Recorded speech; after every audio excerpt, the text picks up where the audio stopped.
आज हम इस वीडियो में बात करने वाले हैं कि हम जो इंटरनेट यूज करते हैं वो बेसिकली किस तरह से काम करता है। आपको लगता होगा कि ये जो फाइल है जो हम जैसे हम सर्च मारते हैं कि भैया google.com या फिर किसी पिक्चर्स को सर्च मारते हैं या फिर किसी सेलिब्रिटी के बारे में अगर हम सर्च मारते हैं तो basically just with in A second वो सारा का सारा डाटा हमारे आंखों के सामने हमारे स्क्रीन पर आ जाता है, चाहे भले आप फ़ोन से यूज कर रहे हों या फिर आप किसी कंप्यूटर से यूज कर रहे हों। बेसिकली सवाल ये उठता है कि आखिर ये सब के सब जो डाटा है वो बेसिकली कहाँ स्टोर होता है, किस जगह स्टोर होता है। क्या ये किसी हवा में स्टोर होता है या फिर किसी मान लो किसी पेड़ के ऊपर लटका रहता है सारा सारा डाटा। बेसिकली किस तरह से काम करता है जब हम इंटरनेट को यूज कर रहे हैं, तो बेसिकली ये इंटरनेट किस तरह से काम करता है, इस वीडियो में हम इसी पॉइंट के ऊपर बात करने वाले हैं। नमस्कार, स्वागत आपका हमारे चैनल पे। अगर आप फर्स्ट टाइम हमारे चैनल पर आए हैं तो आपसे रिक्वेस्ट है कि ज़रूर हमारे चैनल को सब्सक्राइब करें ताकि हमें वीडियो बनाने में और ज़्यादा मज़ा आए। तो चलिए समझते हैं बिना किसी देरी के इस टॉपिक को, आखिर किस तरह से ये इंटरनेट काम करता है। लेकिन उससे पहले हम समझने की कोशिश करते हैं कुछ टर्म, जैसे कि आप पहले भी सुने होंगे आईपी एड्रेस। ये आईपी एड्रेस क्या होता है, या फिर आप डोमेन नेम, ठीक है, इन शब्दों से आप वाकिफ़ होंगे कि यह आईपी एड्रेस या फिर डोमेन नेम क्या होता है। देखिए, आप किसी भी वेबसाइट पे जाते हैं, जैसे मान लीजिए आप टाइम्स ऑफ इंडिया पे चले गए, किसी वेबसाइट पे चले जाते हैं, तो ये जो अपने टाइम्स ऑफ इंडिया जो www.timesofIndia डालते हैं ना, ओके, जैसे कि www.timesofIndia ओके .in.com कुछ भी डालते हैं, तो ये जो होता है इसको हम बोलते हैं डोमेन नेम। ओके, बट जो कंप्यूटर काम करता है ना, वो इस तरह से वर्ड्स के ऊपर काम नहीं करता है, ठीक है, वो इस तरह से काम नहीं करता है, वो डिजिट्स के ऊपर काम करता है। ओके, वो किसके ऊपर काम करता है, डिजिट्स के ऊपर काम करता है।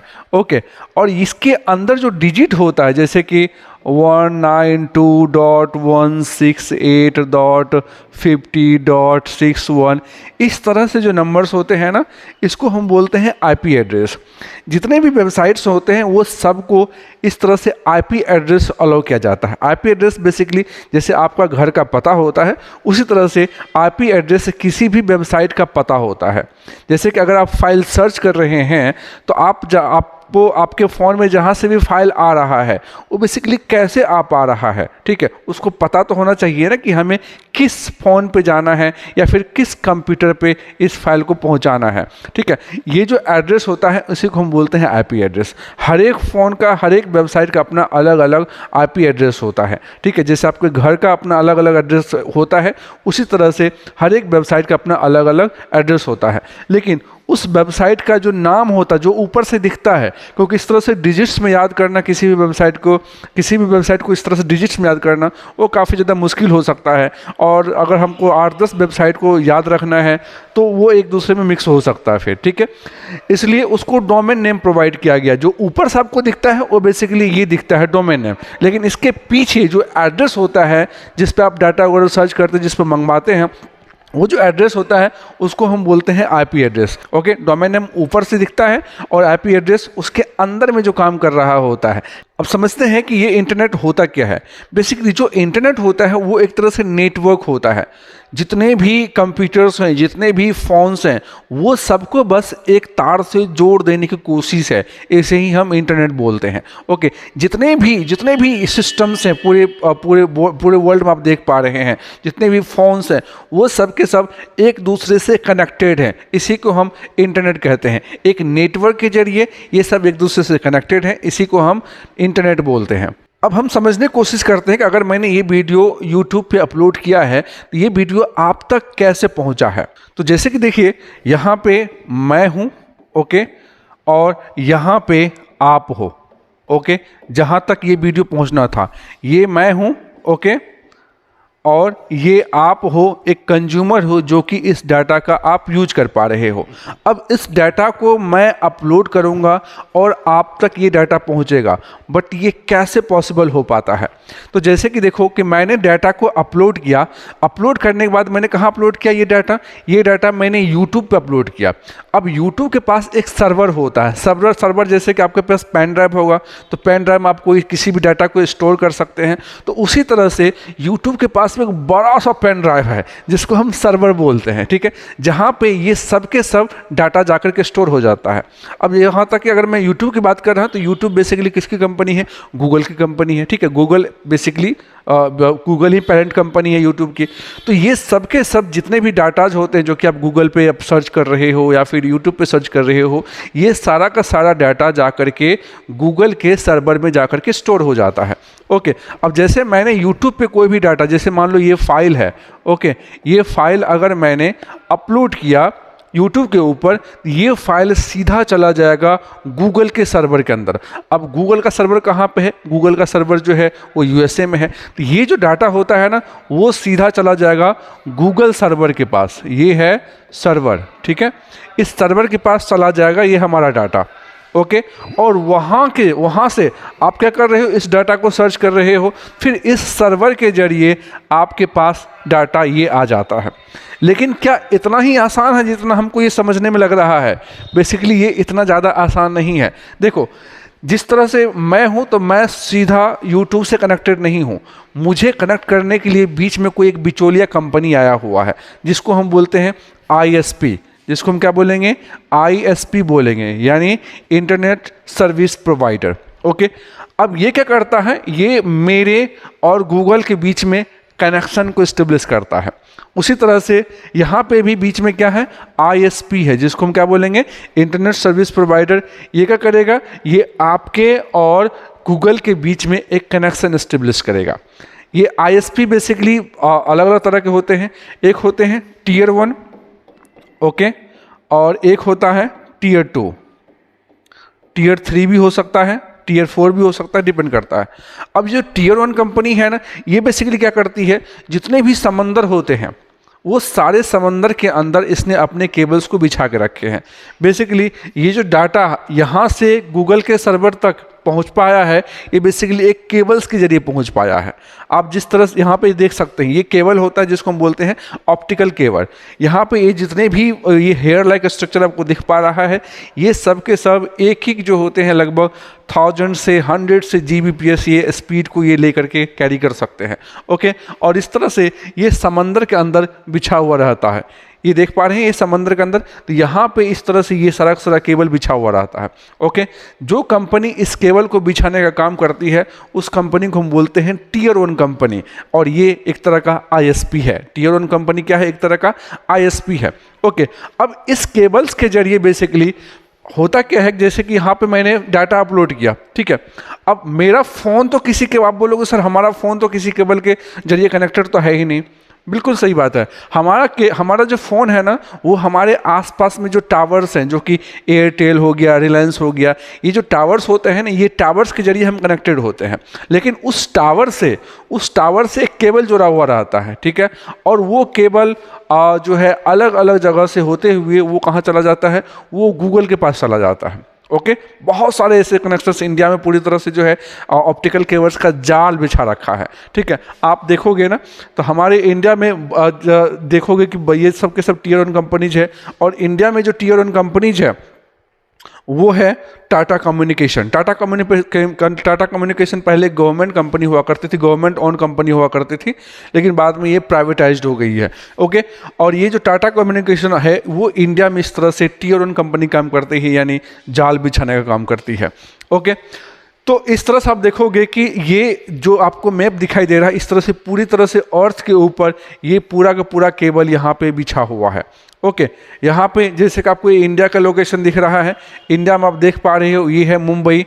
ओके, और यहाँ पे भी देखोगे कि किस तरह से ये सारे नेटवर्क्स बिछे हुए हैं। ओके, आपको समझ में आ रहा हो कि जो रिलायंस कंपनी है वो इतने सस्ते में इंटरनेट क्यों प्रोवाइड करती है।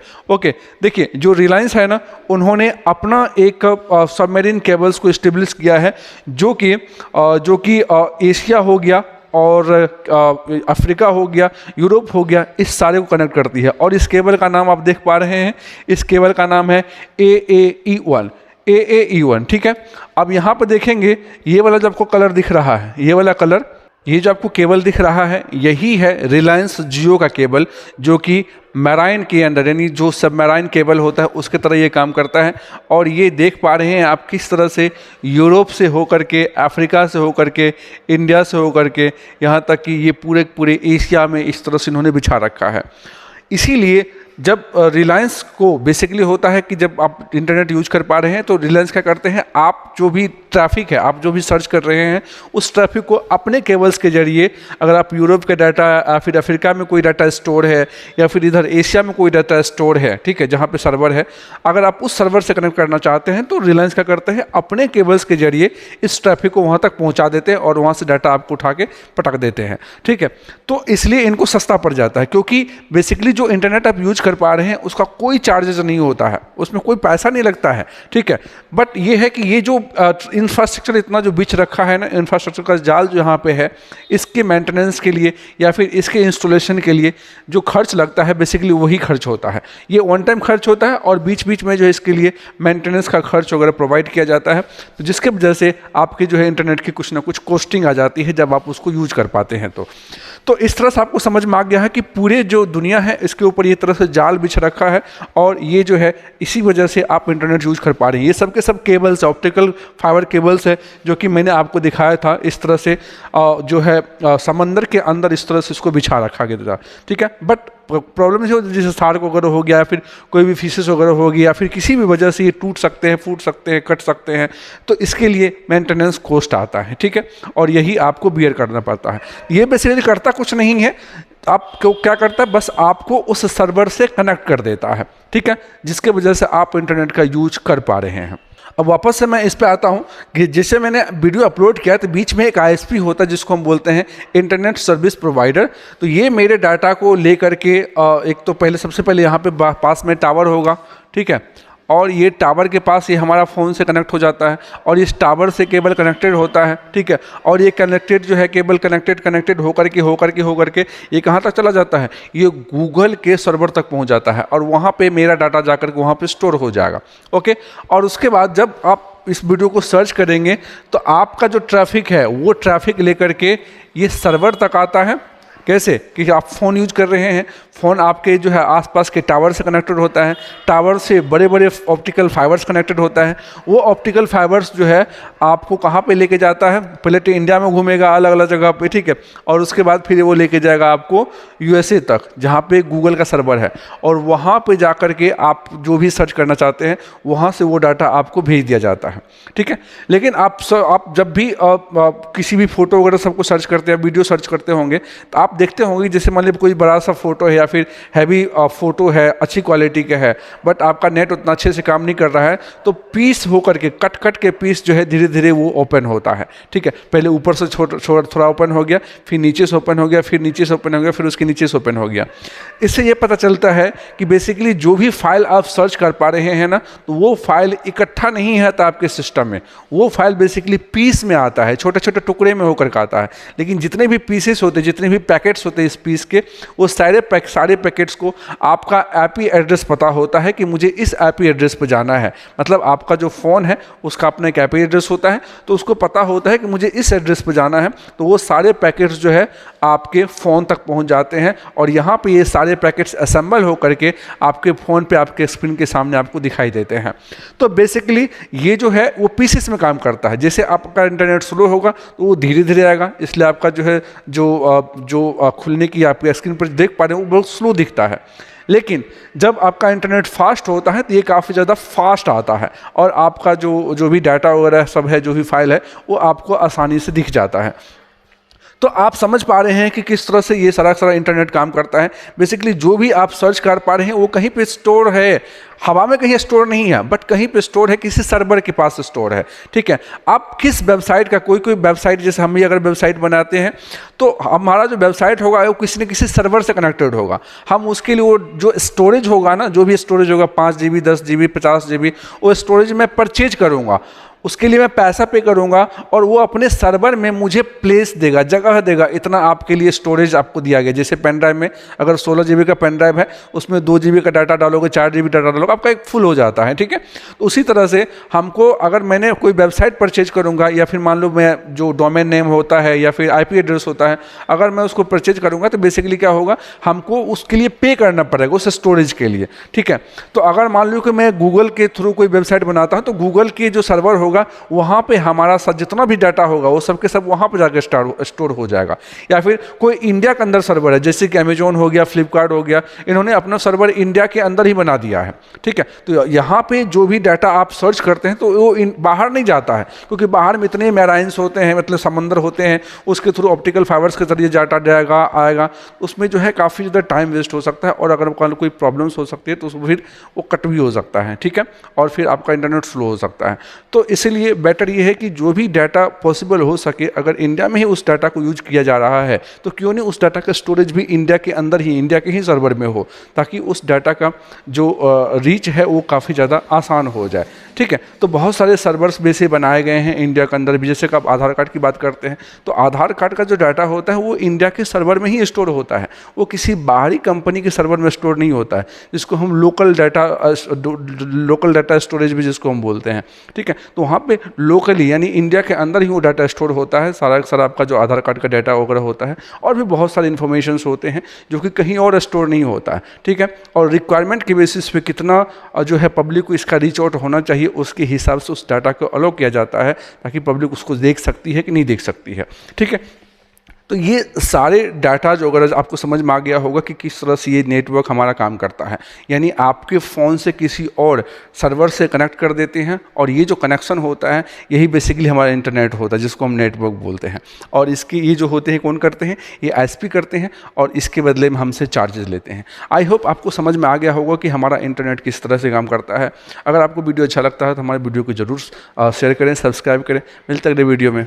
जय हिंद।